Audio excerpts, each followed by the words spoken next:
Allez, bonjour à tous, j'espère que vous allez bien. Analyse de LTC, que ça soit long terme, moyen terme, court terme. Je vous montrerai un schéma qui se répète assez souvent sur LTC. Alors, est-ce qu'il va se passer encore la même chose? Je ne sais pas, mais voilà, je vous partagerai un schéma que j'ai vu et qui reste très intéressant. Et ensuite, je vous montrerai, voilà, si on est dans une zone pertinente pour long, pour short, que ça soit sur du court ou moyen terme. Alors sur LTC, on est dans un range long terme. Voilà, on voit on fait un nouvel ATH, mais ça reste assez faible. Donc globalement, on est dans un range borne basse, borne haute. Dans un range, la pire chose à faire, je le répète, mais c'est de se placer en plein milieu du range. On joue sur les extrémités. En haut de range, on cherche une prise de profit ou à short, et en bas de range, on cherche à long, tout simplement. Et on voit qu'on a une très belle pattern qui se répète sur LTC. C'est cette structure en W que j'aime tant. Voilà, W en bas de range. Alors à ce moment-là, on peut pas prévoir que c'est le bas de range, bien entendu, mais ici, W de continuation d'une tendance haussière. Ici, on a une forte tendance baissière avec une forte pression vendeuse. On voit qu'on fait des creux, des sommets de plus en plus bas. Et qu'est-ce qui va inverser cette dynamique baissière? C'est un W. Creux, sommet, creux de plus en plus haut. Surtout, cassure ici, pullback sur la ligne de coup. Setup parfait. Quand on fait un pullback comme ça, le cours il s'envole pas directement sans, on va dire, nous oublier. Là on a un setup parfait. Ici, hop, W, pareil, cassure, pullback sur la ligne de coup. Et ici on a fait la même chose. Hop, W, cassure, pullback sur cette première ligne de coup, second pullback dessus. Donc là on voit que la zone des $70, 67$ pour être plus précis, c'est une zone où il y a une forte demande. Et voilà, moi j'aime bien ce genre de pattern en W weekly. C'est le genre de pattern en général qui nous pose un bottom. Alors est-ce que je dis ça y est, c'est to the moon ici, on reprend d'un coup? Non, ce W là peut être le même style de W qu'on a fait ici. Donc on fait un W, on retrace, ok. Ensuite on a une correction. Pourquoi pas faire un plus gros W et là partir sur un nouveau cycle. C'est une possibilité. Mais voilà, ce que je veux vous faire comprendre, c'est que sur du long terme, hein, surtout, j'utilise pas spécialement des W sur du très court terme. Ça dépend toujours. Ça adapte en fonction du marché, votre stratégie, votre setup, mais sur du long terme, c'est vraiment un bottom, une structure qui pose généralement des bottoms. Maintenant, est-ce que moi j'ai du LTC dans mon wallet long terme? Non, parce que c'est une crypto que je ne hold pas. Je vais vous expliquer pourquoi. Maintenant, on est toujours dans une zone de localisation très intéressante.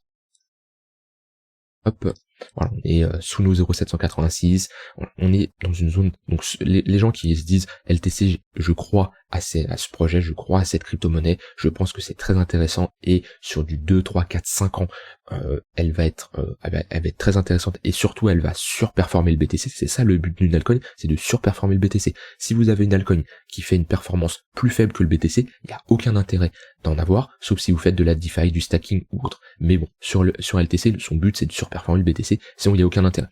Donc si c'est votre cas, on est dans une zone intéressante. Maintenant, pourquoi moi je ne possède pas du LTC? Tout simplement parce que LTC contre le BTC est en bear market depuis sa création. Je mets même pas la charte complète. Je peux peut-être la voir si elle veut se mettre. Trading View. Voilà. La charte. On est dans un bear market depuis sa création. C'est-à-dire qu'on est dans une tendance baissière avec des creux et des sommets de plus en plus bas depuis 2014. Donc il n'y a aucun intérêt que j'investisse dans cette crypto-monnaie qui ne surperforme pas le BTC. Alors oui, des fois il y a des périodes de pump, mais je parle vraiment de posséder cette crypto-monnaie sur du long terme.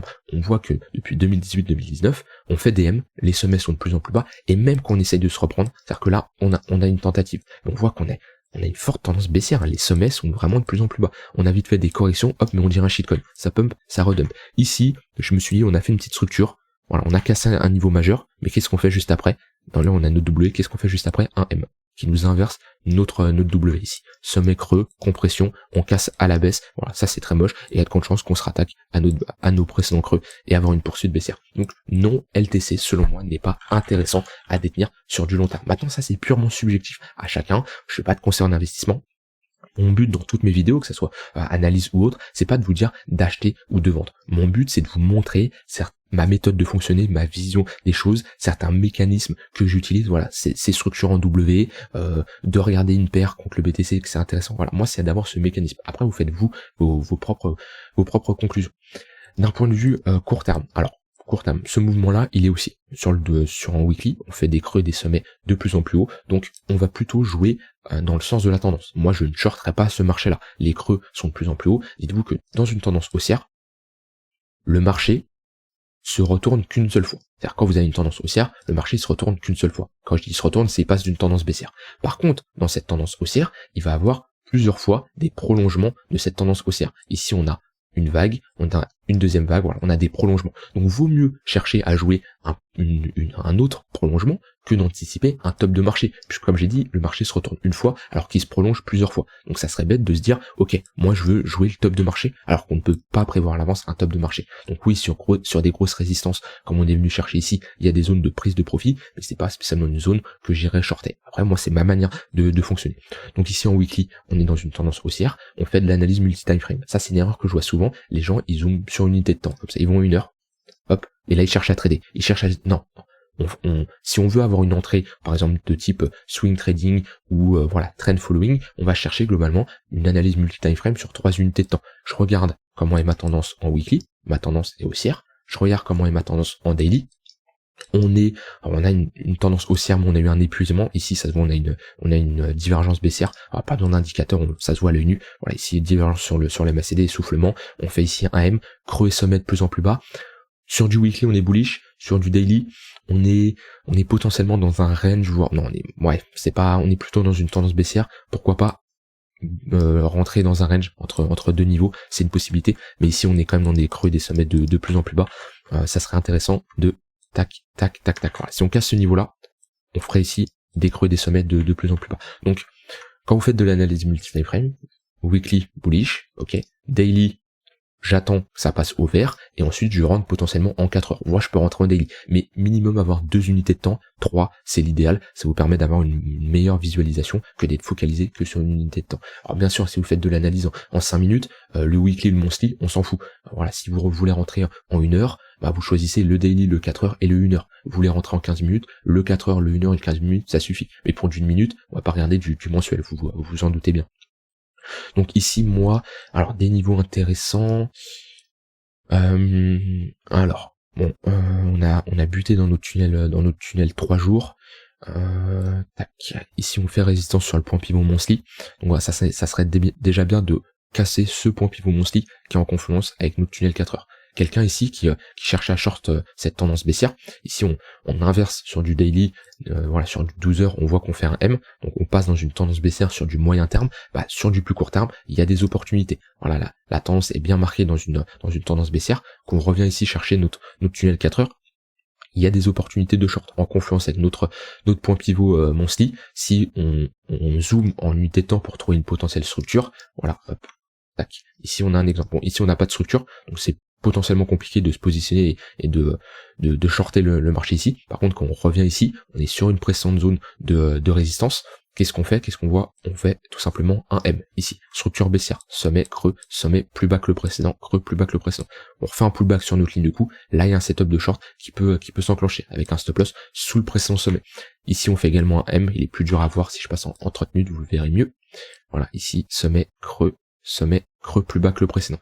Et voilà, c'est pareil, c'est un setup de short. Donc moi ici, pour jouer du long, hein, sur du moyen terme, sur du 4 heures, j'attendrai d'avoir une cassure de ce tunnel 4 heures et du point pivot monthly pour avoir pourquoi pas pullback dedans, et voilà, structurer ici quelque chose de bullish. Mais ici, qu'est-ce que je constate sur du moyen terme? Voilà, les moyennes mobiles sont plates, le 1 heure il est plat, le 4 heures il est plat, ça veut dire qu'on est dans un range. Ça, c'est une bonne, c'est un très bon outil, hein, les moyennes mobiles, pour déterminer si on est dans une tendance.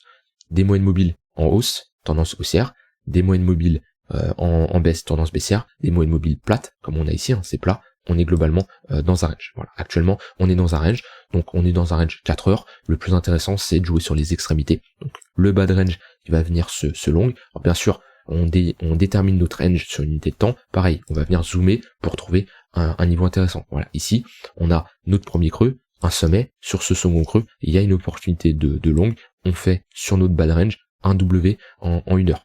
Et ça, c'est un setup très intéressant qui peut bien entendu s'enclencher. Surtout que, hop, tendance haussière en 1 heure, on le voit, creux sommet de plus en plus bas. On revient chercher, même en 4 heures, hein, la tendance ici, le fait de faire notre W ici, on repasse haussier, on revient chercher ce précédent creux, et ben on peut anticiper une prolongement de notre tendance haussière, parce que comme je l'ai dit, on va plutôt privilégier une continuation de tendance plutôt que de jouer un top de marché, alors qu'on a rien ne nous dit que c'est un top de marché pour le moment.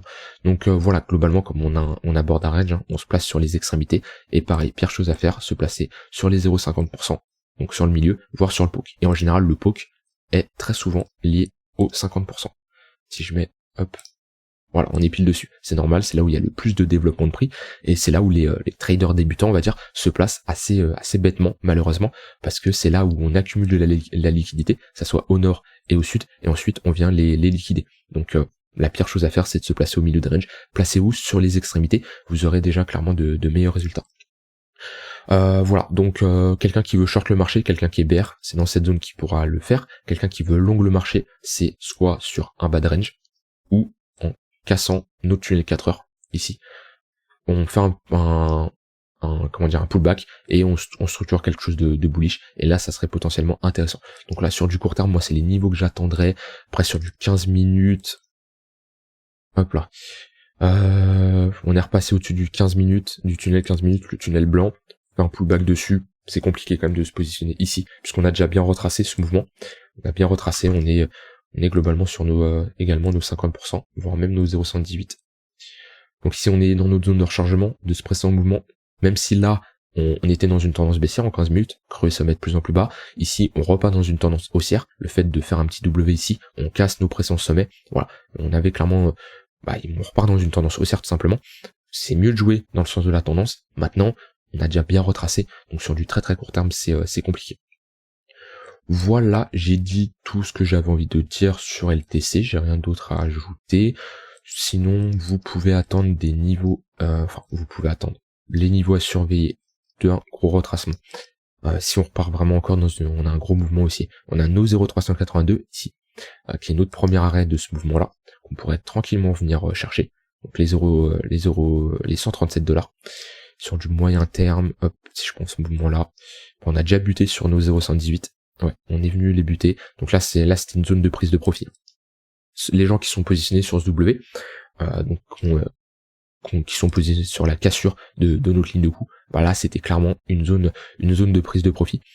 Pourquoi ? Parce que zone de rechargement de short, donc si les bears se remontent, c'est dans cette zone qu'ils le feront, donc raison de plus pour prendre des profits, et surtout au visuel là, si je mets une extension de ce W là, qui est notre prise de profit du W, voilà, on a nos 118, on a bien buté, c'est normal, les gens qui ont acheté ce W, ils prennent en général, il y a une prise de profit théorique sur nos 118, donc c'est pour ça on a une réaction, et ensuite sur nos 100% d'extension, qui étaient en confluence avec nos 0,118, qui étaient en confluence sur une résistance, qui étaient en confluence dans nos tunnels 3 jours, je dis pas que c'est une zone de short, vu que on a quand même posé une grosse structure sur LTC, par contre c'est une zone de prise de profit, ça j'en suis sûr. Voilà, j'ai dit tout ce que j'avais envie de dire sur LTC, une analyse un peu complète. Mon but c'est pas de vous dire, comme je vous l'ai dit, d'acheter ou de vendre, c'est de vous montrer voilà ce genre de méthodologie à avoir quand vous analysez une charte. Mon but c'est vraiment de vous rendre autonome. Hein. C'est pas de vous rendre. Il y en a, ils tombent à dire accro à mes vidéos, à les regarder tous les jours. C'est bien, ça me fait plaisir. Mais essayez de devenir autonome et de pas rester 100% focalisé sur mes vidéos. Alors oui, je me fais une pub inversée, hein, dans le sens où je vous dis de pas regarder mes vidéos, mais je vous dis surtout d'essayer d'apprendre et de ne pas rester à prendre des décisions en fonction de moi, ce que je dis, et c'est surtout de voir ma vision des choses, à voir comment ma méthode de fonctionner, et c'est de vous pratiquer de votre côté et voir si cette méthode vous correspond. Voilà, j'ai dit tout ce que j'avais envie de dire, n'hésitez pas à me dire ce que vous en avez pensé, et on se retrouve demain pour une prochaine vidéo. Bye bye.